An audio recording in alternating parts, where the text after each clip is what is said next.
A warning from the UN as the economy in Syria takes a turn for the worse.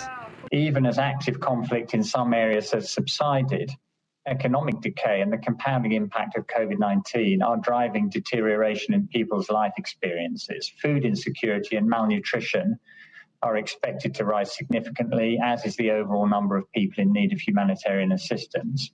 The situation in Syria was already precarious before the pandemic, its economy wobbling during the currency crisis in neighboring Lebanon.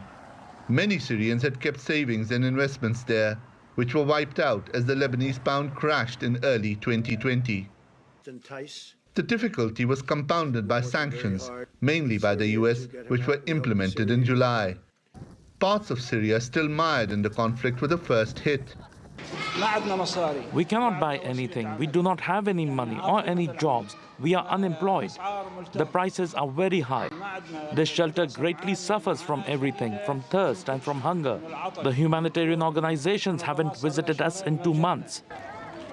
When the sanctions were initiated, the World Food Programme said the fall in the Syrian pound had led to a 200% rise in the price of the national average food basket.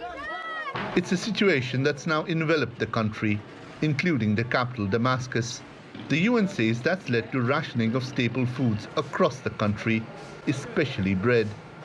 But as the Syrian people continue to suffer, the sanctions have had little effect on Bashar al-Assad and his regime. Analysts say the regime remains as strong as ever. The Caesar Act has no effect on the regime, neither on its pillars nor on its merchants. It only affects the citizens. The main force behind the sanctions says it has no choice but to continue them.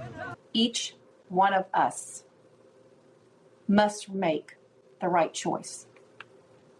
We must take action to save lives because al-Assad, his regime, and his allies have failed to meet their basic responsibilities while waging war against the Syrian people.